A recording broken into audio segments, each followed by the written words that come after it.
Good morning, and let it be known it is Black Press Week here in America. Before we get into that, let's bring on our president and CEO, Dr. Benjamin Chavis. Good morning, Dr. Chavis.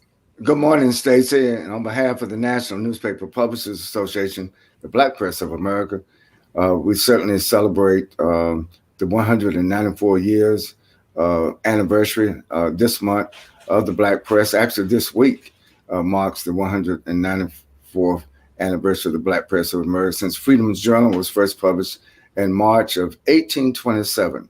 And for the last 194 years, the Black Press has been on the front lines, not only reporting the headlines, but advocating for freedom, justice, and equality, not only in America, but for the uplift of people of African descent all over the world. So thank you for joining us, and let's get right to the headlines.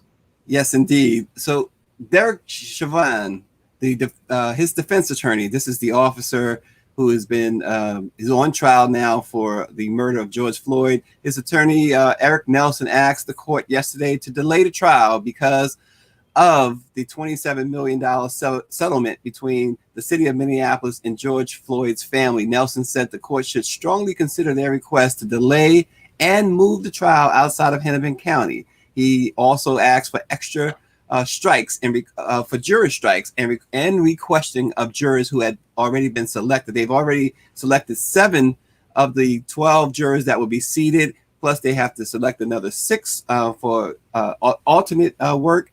And the request comes as the second week of jury selection got underway in the trial of the former Minneapolis police officer who in May of 2020 pressed his knee against the neck of George Floyd for about 9 minutes, fatally bringing that situation to an end. Floyd's final moments was recorded on video, and it led to widespread protest against police brutality and racism under the Black Lives Matter banner. Judge Peter Cahill, who is overseeing the trial, said he would call the 7 jurors already selected in the case back and question them about the settlement, but he denied the motion for extra strikes. He said he would take the defense motion for a delay under advisement. He said, "I wish city officials would stop talking about this case so much, but at the same time, I don't find any evil intent, and they're trying to tamper with this criminal case. They're not trying to tamper with the case." So the judge doesn't seem inclined to delay the start of this trial, Dr. Chavis.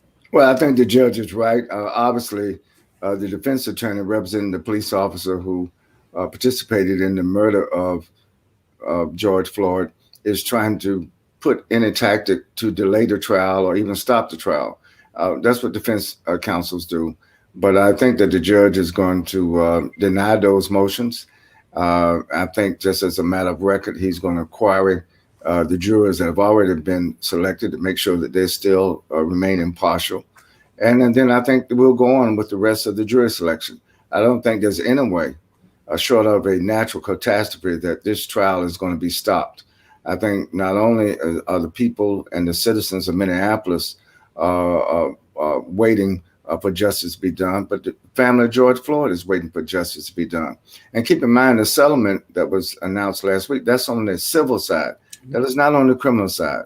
The civil settlement has nothing to do with the criminal charges against Chauvin. So, I don't think we should be too deterred. I think the judge knows what he's doing, and we'll find out what the resolution is.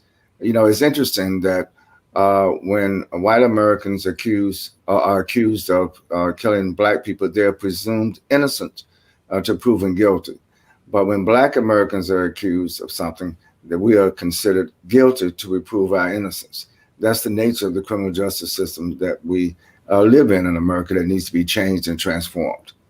Yeah, and let's face it, no matter where they move this trial to, if they were so inclined to move it, the notoriety is there. And, yeah, and I don't who caused it? Right. I don't think the judge is going to agree to move the trial. I mean, look, if they move the trial, Stacey, that means a new trial. So the judge is not going to undermine the judge itself. I assure you of that. Yeah, absolutely.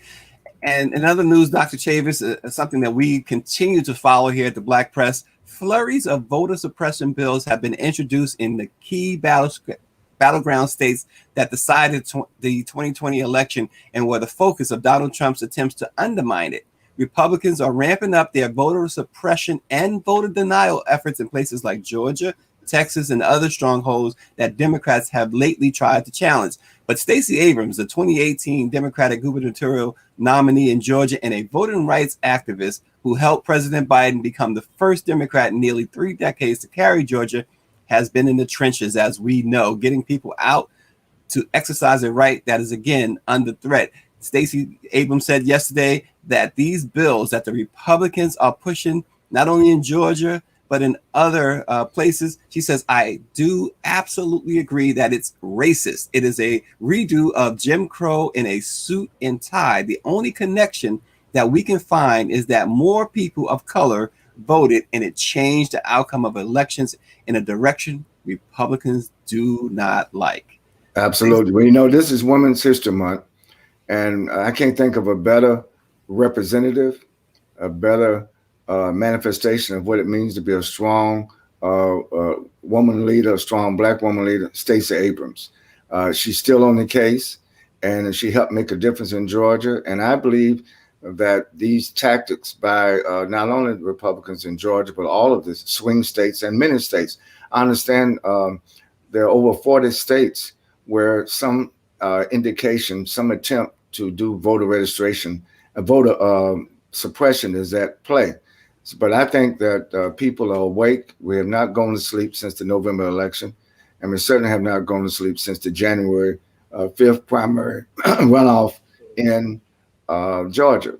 I predict that these voter suppression tactics, Stacey, are going to lead to us staying not only conscious and active, but we need to register even more people to vote in the face of these voter suppression tactics. Yeah, and finally, Dr. Chavis, the news, as you like to say, how do you make more history? You said it during Black History Month. Now it's Women's History Month.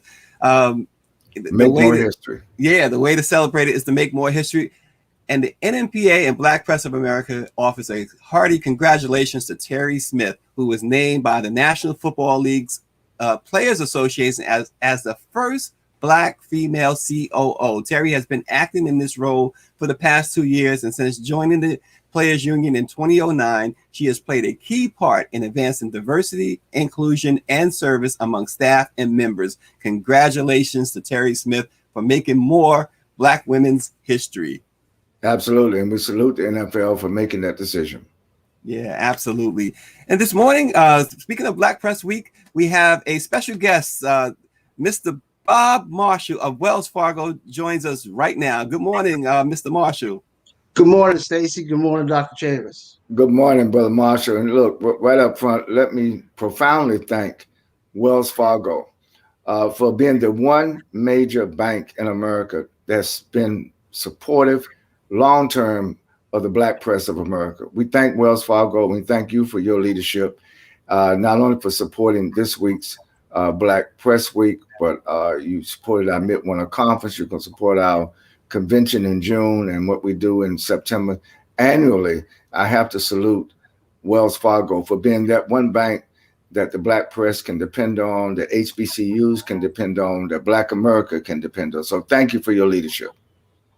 Thank you, Dr. Chavis, and congratulations on 194 years.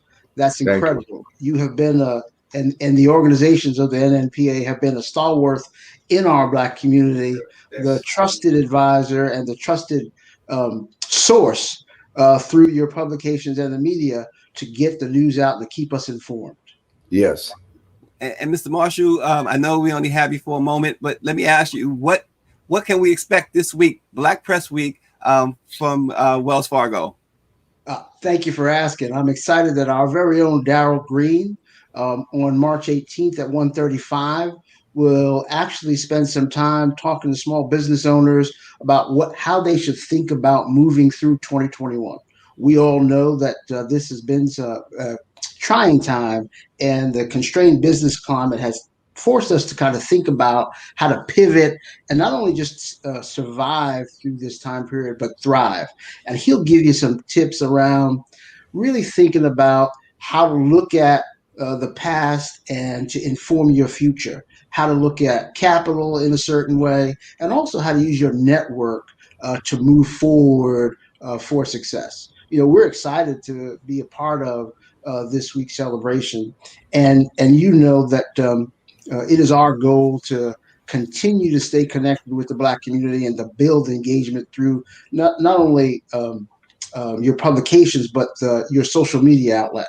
I also would say that, when we think about these times, we continue to figure out ways to help Black and minority-owned small business owners, not only through PPP, but also through the Open for Business Fund and a number of things that we're doing. I'm sure you remember or have heard a couple of weeks ago that we made sizable investments into a number of Black-owned CDFIs to help not only small businesses, but the Black community get through these trying times. Well, we are looking forward to it. Bob Marshall of Wells Fargo, we appreciate you. We applaud you. And we will see you on the 18th. Thank you. Enjoy. Thank you. Gentlemen, have Thank a you great again. morning. Thank you again, Brother Marshall. Give Cheryl and all the other people at Wells Fargo our best regards, please. I will. All right. Thanks again. Good morning to Michelle Madison, James Wright, Annette Phillips, Lynn Spivey, and of course, our executive administrator, Claudette Perry, and all those who are watching. And also, right now, we'd like to say good morning to a Harvard grad and CEO and founder of the Institute for Entrepreneurial Leadership and of Women of Color Connecting. Good morning to Jill Johnson. Good morning. It's really great to be here. Good morning, Sister Johnson, and thank you for joining us on Let It Be Known as we speak to the Black press of America, as we speak to all of our brothers and sisters across the country. We thank you for your leadership on this Women's History Month. Well, you know what? This is such a small world. So I actually know Bobby Marshall. He is actually part of the family, part of my husband's family. And my parents had a newspaper publishing business. That was actually my introduction to small business ownership. And they were very active with the NNPA. They had a newspaper publishing business called City News. So it was there that I had my introduction, to seeing all the challenges that small businesses face. And that's really what got me started on the path that I'm on today. Well, very good. Fantastic. So, Jill, can you tell us about the Institute of Entrepreneurial Leadership and Women of Color Connecting? Sounds really, really interesting.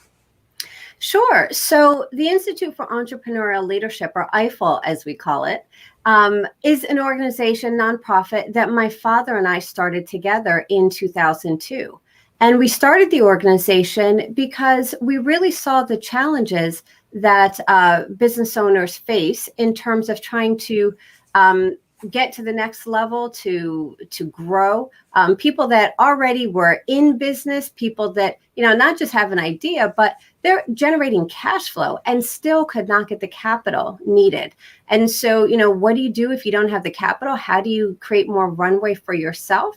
That was really what we did. It was hands-on support, hands-on capacity building to help them keep on going another day so that they were in a better position to grow. So fast forward to 2018, when, I just took a look around and said, wow, you know what? These conversations that we're having about access to capital are the same conversations that my parents were having with their business, the same conversations that I heard other business owners who were their contemporaries having. And I decided it was time for a change, that I wanted to focus my efforts and those of the Institute for Entrepreneurial Leadership on a more systemic level. And couple that with the still dismal numbers that you see for women of color, Black women and brown women, especially when it comes to any measure of business success. And so I launched Women of Color Connecting. And the focus with Women of Color Connecting is really on building the capacity of women of color who have the potential to grow, scale, exit, and connecting them with the allies, champions, and investors who say that diversity matters and that inclusion is important, giving them an opportunity to support these women of color entrepreneurs. Yeah, and Ms. Johnson, I understand that capital inclusion is a huge part of your platform. What are the issues that are still causing women of color businesses to be overlooked by investors? Wow. So we started our Women of Color Connecting Summit, WOCON 2021, March 11th, and it runs through March 25th. And we have been discussing that very issue. And you know what? At this point, I'm not going to sugarcoat it anymore. It is really about bias and racism. The numbers say that businesses that have diverse teams, businesses that have diverse leadership, perform better. We see that diversity all the way around performs better. It outperforms, and still we are not seeing those diverse teams being able to get funding, and diverse teams that are led by women of color. So, at the end of the day, it really boils down to the investor community really being blinded by history. That's all I can say about it. I mean, I at this point in my life, I just have to stop sugarcoating it. I can't anymore. It is what it is. Yeah, absolutely. Well, talking about someone who doesn't sugarcoat things, Dr. Chavis, I'm going to throw it to you. Well, thank you. I listened very attentively to Jill Johnson. First of all, I think women of color and other people of color really benefit from your leadership and for the information that you give out, Jill. This is Women's History Month, and I'm pleased to tell you that today in 2021, a very large percentage of all of the African-American publishers who are members of the NMPA are women entrepreneurial leaders, second and third generation publishers. What advice would you give to women who want to go into entrepreneurship in 2021? Like you say, neither one of us sugarcoat it. There is racism, there's racial discrimination, particularly in the financial services sector. And there's racial discrimination and whether or not someone can even get a loan to go into business. But what would you say as the number one thing that women of color should consider today if they want to become an entrepreneur, Jill? Yeah, so thank you so much for that question. I think that a really big factor is the network. And one of the things that we are encouraging is for Black people to come together, to learn about angel investing, to learn how to be friends and family money, because it's that very early money that is so critical. Bootstrapping is fine. A lot of folks do it, but recognize that your ability to succeed is really based on the runway that you have. You need time to be able to figure things out. You need to be able to have time and the capacity to fail forward and to figure it out and pivot and change and get yourself on the path to success. So make sure that in those early days that you ask people for money. That's something in the Black community that we're taught to not do. When you are starting a business, you must ask people for money. You must get capital to get your business off the ground and on an upward trajectory. Surround yourself with the right people, develop a strong network and a support system, and make sure that you have a product or service that people actually like, that they want. Test small, and then go out there and do it big.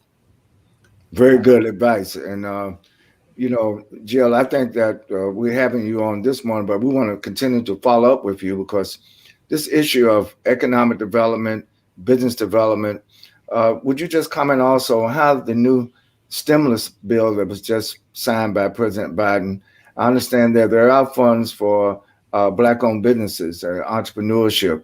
How do people tap into some of the funds that are now available by the federal government to keep Black businesses alive during this continued pandemic? Dr. Chavis, in the hopes that maybe someone is listening, the stimulus It was great. It is good, and there are businesses that will benefit, but by and large, it is not designed to help the majority of Black-owned businesses. It's different. They have made modifications, certainly, but remember, much of that stimulus is referred to as PPP, Paycheck Protection Program. So it was designed to protect paychecks, to keep people off of unemployment, because that's good for numbers, for politicians, for the government, right? It was not called Small Business Support Act or Small Business Protection Program. Businesses need different resources. They need capital that is not in the form of loans. If you don't have business, if your customers have gone away, if they're not able to buy from you for a period of time, it is very difficult to borrow your way out of that. And most of these businesses were cash-strapped, capital-starved to start. So they were already in a deficit position, and then you're going to layer more debt on top of that, and debt in some cases that is attached to assets. So we have to be very careful about the position in which we are putting these small businesses by taking on more and more debt. So sorry if I sound a little bit cynical about even this new package. The reason why I asked the question, because I knew you would give the unvarnished truth, and that's what people need to know. Your original point was there's no substitute. You got to have capital if you want to be in business, if you want to stay in business, and if you're thinking about going into a new business, you have to have capital. And we need people like you, Gio, to help our community, to help women of color, to help all of our brothers and sisters find the capital that they need to go into business and to stay in business. Yeah, and look, our Facebook user says, thank you for letting us know what's really happening. But Jack Hoyle, another Facebook user, is asking this question, Jill, perhaps you can respond to. Are there entrepreneurial incubators in the U.S. for the support of startup Black businesses? Sure. There are incubators all over. And one of the programs that we launched actually during COVID is called Small Businesses Need Us. It is an effort to activate business professionals as volunteers to support the capacity building of small businesses that are struggling. And we did that because we said, look, money for most people is not going to just drop out of the sky. And so if you don't have capital, what else is it that you can use? And what is it that many people use capital to do? They use it to hire expertise, right? And to get people into their business who are experts to do specific things. And so we said, okay, if we're not going to have capital, can we bring in that expertise to support the businesses? And so we launched this last year. We have an application process on our website, but the application process is really just to help us understand your needs. And then we match volunteers. We have attorneys. We have marketing and branding experts, financial experts, the resources that can actually help a business owner to get back on, one, to survive, and two, just get back on a trajectory to thriving post, when the economy fully recovers and people can return. And tell us a little bit more, Jill Johnson, about Women of Color Connecting, the summit, and how can people get involved or participate? So the summit is all virtual, which, I have to say that is actually a positive because it gives more people an opportunity to participate.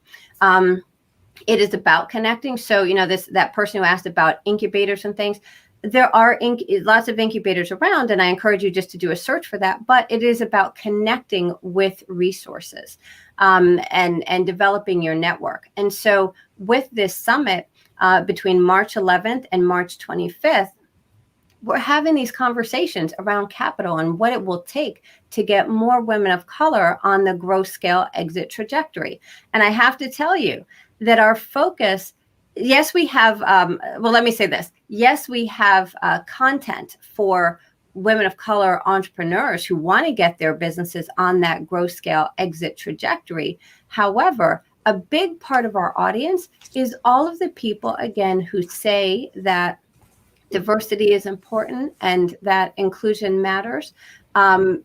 Talking to them about what they can do, what they need to do, what it is their responsibility to do to change business as usual for women of color entrepreneurs. So I do invite people, anyone who cares about that, anyone who has had their own lived experiences as a woman of color entrepreneur, to join us and be part of that conversation, because on the 25th, we plan on coming out with some solutions and moving forward together to change the game for women of color entrepreneurs.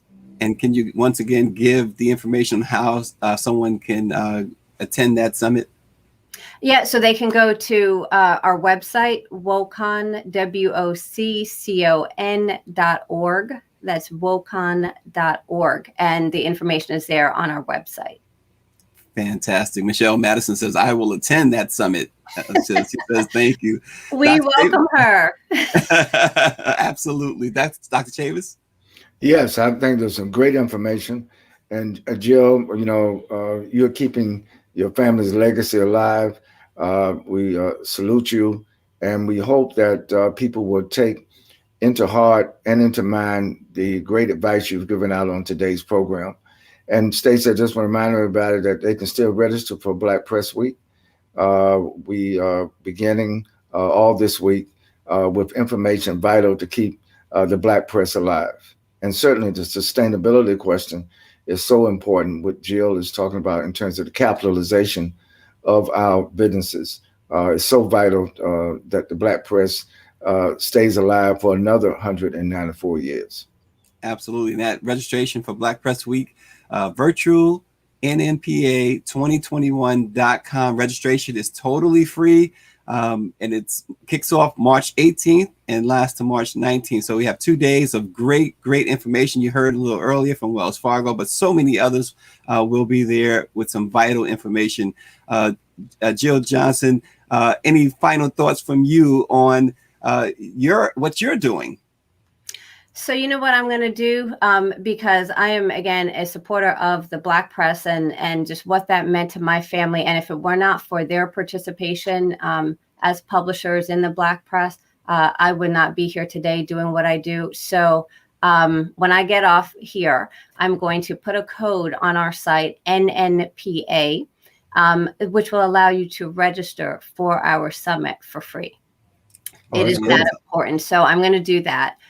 That's NNPA. You put in that discount code and you will be able to get to our summit for free. And I do hope to come back and talk about what we can do together to build Black wealth. Absolutely. And somebody asked Jill Johnson, can women of color bring men of color along to the summit? Oh, absolutely. Absolutely. Because this is all about us being in this together and building wealth. And it is, there is a formula to building wealth that already exists. We don't have to create a new model. We just have to look at what is already going on, and we need to be participating. Well, we thank you so much for joining us this morning. Yeah, we look forward to having you back to talk more about the summit and what we can do here at NNPA with that. That is fantastic. Dr. Chavis, last closing thought for you. Well, thank you. Again, Jill, we look forward. We want our publishers to take advantage of your offer. And certainly, Jill, we invite you and your organization to join us for Black Press Week activities as you have this morning. Give the best regards to your family, please, from the Black Press of America. I will do that. Thank you so much for having me. Thank you. And our Women's History shout out today goes to Felicia Butterfield Jones. She currently serves as the first Chief of Diversity and Inclusion Officer of the Recording Academy and the co-founder of the Women in Entertainment Empowerment Network. Her transformational leadership and ability to inspire professionals to achieve their dreams has been recognized by Forbes, Fast Company, Harper's Bazaar, Essence, Ebony, McDonald's 365 Awards, and so many others. She formerly served as the Global Head of Inclusion for Google, as the Deputy Director of Public Affairs for the International Trade Administration in the Obama administration, and as the Executive Vice President, Executive Director of Rush Communications, as the National Director of Diversity and Inclusion inclusion, I should say, for the Alzheimer's Association and the National Youth Vote Director for Obama for America. She delivered one of the highest youth voter turnouts in American history, 12.3 million voters, a 45% turnout for ages 18 to 29. Felicia's career started at HBO Sports and has spanned for 2 decades with proven community impact at the intersection of technology, politics, and entertainment. Born in Wilson, North Carolina, Felicia earned a Bachelor of Arts degree in political science from Clark Atlanta University. She currently serves on the board of directors of Colorcom, Hip Hop Sisters Network, and the National Basketball Wives Association. Felicia is married to NBA champion Dante Jones, a proud mom and daughter of U.S. Congressman G.K. Butterfield and North Carolina State Legislator Gene Farmer Butterfield. So shout out to Felicia Butterfield. She's accomplished so much, blazed so many trails, and is a role model. Let it be known, wisdom together with an inheritance is a good thing and an advantage to those who see the light of day. For wisdom is a protection. We will see you tomorrow.